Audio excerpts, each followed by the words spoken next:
Morning, Coach. How are you doing? Good, Sammy. How you doing, brother? I'm doing excellent down here in Florida. But you have two new impact guys coming in on special teams with James Evans replacing Hayden, and then bringing in DJ Matthews to compete with Reese Taylor, who was all Big Ten punt returner last year. How are those guys fitting into the special teams, and what do you think their impact's going to be? James is doing a great job. You know, he's taking everything day by day right now. It's interesting when you get a guy like that. First time he ever wore pads was practice 3. And so you kind of take it for granted. The dude's out there, right? Taking his helmet off before he even gets off the field. Well, hey man, you got to tell him that's a penalty, you know? So everything is he's very raw. He's very new to a lot of this. And so we're having to take him day by day, step by step, and I think he's learning a ton. This spring is so invaluable for him to get him hit mid-year is a huge deal because of those things. You don't have time, in camp.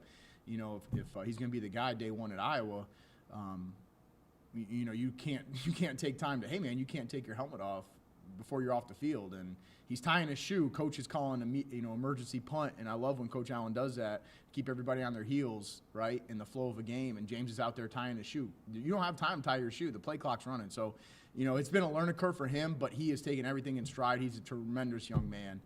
He's mature for his age. He's 19, but he comes in. He's got a big leg. Expect a lot out of him.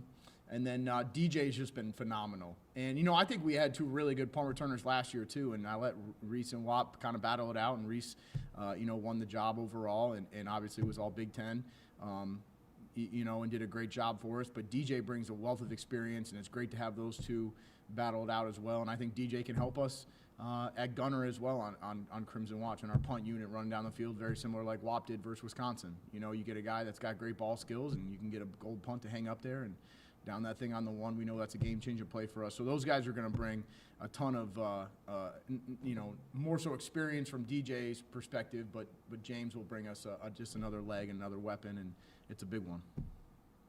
Matt, and then John. Hey, brother, what's a good word? How you doing, Matt? Pretty good. Just Matt, I'm not in Florida with Sammy at the end of the day. Last year, I know special teams made a lot of improvements in a lot of areas, but this spring, after going back and watching the film and evaluating things, what are some of the things that you really want to improve on, depending on the unit, whether it's return or coverage or whatever, certain things that you're really focused on this spring with your guys? Development. It's development, and depth. And so we are very heavy fundamentals and technique right now, and it's across the board. I think our punt team was one of the best in the country. And efficiency-wise, obviously, we were very, very good.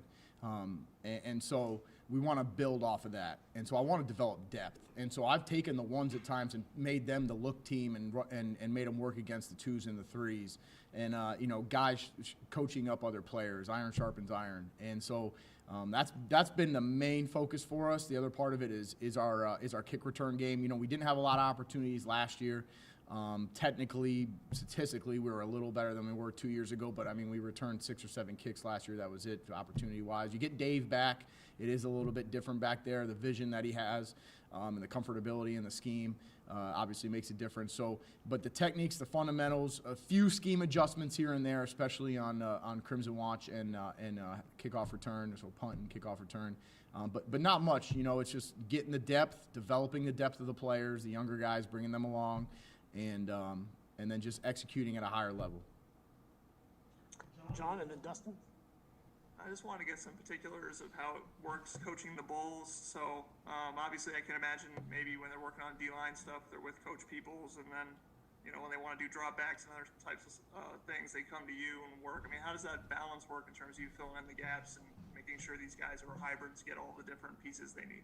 Sure, it's a lot of meeting time. Amongst the coaches and the staff, we do a good job. I'll always get with Coach Peoples, kind of talk to him about his individual. We have a phenomenal defensive GA, Ben Black, and I have the most trust in him that I can give him the Bulls, and he can work some technique with those guys as well. I think he does a phenomenal job, and we had to do that during the season last year when I started coaching those guys.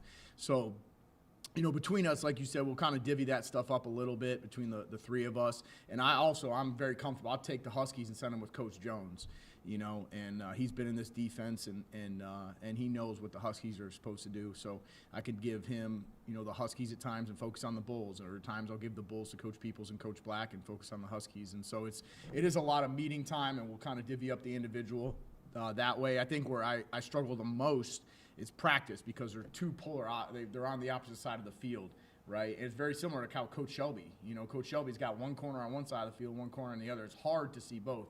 And so you're trying to keep your eyes and focus based off of what the call is, if it's scripted, where you think the point of attack is going to be. And the key thing is getting those guys coached up off the field if you can't get it on the field. But there's a lot of coaching going on every single play. But those guys, the Bulls have been awesome in just taking everything in stride. And it's exciting to see the development of them within the scheme of the defense that we're doing. Justin and then Matt. Yeah, Kasey, just to keep going on that point, on just the value of that position to the defense. I mean, what stood out to you about the group so far? And just what do you think the value is to have this sort of stand-up position? What do you think it adds to what you guys can do schematically on defense? Well, I think it makes it harder for offensive coordinators, right, because of the window dressing that we can provide. If we're rushing off the edge one play, the next play we're knifing into the gap, the next play we're dropping in coverage.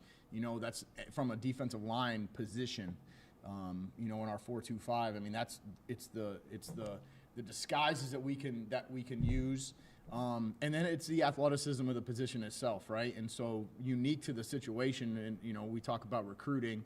We're trying to go recruit a athletic, long player that can come off the edge, but also be stout against the run and can be physical in the box. So it is a true hybrid position. But I think the disguise that Coach Warren can use in the multiplicity of the calls can confuse those quarterbacks, and the different skill sets that it brings is vital to the defense. It's similar like the Husky, sometimes he's outside number 2, sometimes he's man on 2, sometimes he's in the box. And so those two positions themselves are hybrid positions that it takes a different guy to line up and execute. All right, Matt and then John. I was going to ask about Lino. I know he's not full go this spring, but just for you coaching that position, having him back, I guess how excited are you to get him on the field this fall? And maybe what can he add to that position that you didn't have last year with it? Experience, for sure, and then just his leadership ability. He's a guy that he's not an overly vocal guy, but when he listens or when he talks, everybody's listening. They're locked in. He does bring a wealth of experience, and then the knowledge. I think this offseason he's embraced taking his game to the next level. How do you ask somebody that's a physical specimen like Lino to take their game to the next level? It's all mental, and I think that's what he's doing a phenomenal job of right now. And he's constantly, he wants to know more than just the Husky position. He wants to understand the entire defense, and that usually happens, right? T. Scales was the same way when he was a senior. He wanted to understand everything that's going on around him because it makes you a better football player. If I understand where the fits are next to me to the left, if the safety's rolling down, what the coverages is, and then why is Coach Warren calling this call on this specific down and distance or to this formation, if you can understand that as a player, the ability to play a lot faster and anticipate things takes your game to the next level. And that's where he's challenged himself, and I think he's doing an unbelievable job. He'll sit in here from 1 to 4 today and watch tape on his own. And he's not just watching the Huskies. He's watching the linebackers. He's watching the D-line. He's watching the corners. He's watching the safeties. He's learning everything. And I think, that's what he needs. And you talk to him, I mean, that's what his challenge is. And but I think he's doing a phenomenal job. But he's going to bring that experience and just that overall knowledge for sure. All right, last one for John. Just wondering, in terms of recruiting the bull position already, have you been able to start talking to prospects about that? And are they excited, do you feel like, about the ability to do multiple things? Or is there some hesitance when it's like, well, I would just like to rush the passer, or I would just like to be a linebacker? How do you sell that to them? Yeah, and you got to get a feel for the recruit themselves. So when you're actually talking to those guys, I'll ask a series of questions. Hey, do you like being in a 2-point stance? If you're recruiting a D lineman that's been in a 3-point stance his whole high school career, how do you feel about standing up and playing out in space? those are the first thing. That's the first thing I like to ask, because if they're a guy that doesn't like being in a 2-point and like playing in space, then he's probably not for that position. So I'll give him to Coach Peoples, let him coach him up. But there's it's exciting because you do see it opens up a world of opportunities. You can go recruit a linebacker, for example, right? So DK Bonham was a linebacker initially. We can recruit somebody like DK Bonham, body type, skill set. Okay, hey, we're going to move you and make you an athletic type of bull, where now you're just moving up 4 or 5 yards to the end position. That's all they're really doing, right? And so recruiting those type of guys, you can recruit linebackers, you can recruit defensive ends that are defensive ends in high school that have played out of a 2-point or a 3-point stance, and talk to them about the various positions and techniques that they're going to use. I think the response from recruits have been off the chain. I feel really good about our board and where we're at. I think we've got a good group of guys that I enjoy recruiting. They're all very personable, and I'm excited to see who's going to end up being a Hoosier. And so it is a different position. That's how we're selling it. Hey, man, you could be – and we've never really truly recruited this position before. This is the first time we're going after and recruiting guys specifically for the hybrid position of the bull. And so you could sell that to those guys, and like I said, the response has been great so far. All right, thank you, Coach Teegardin. Appreciate it, guys. Thanks, everyone.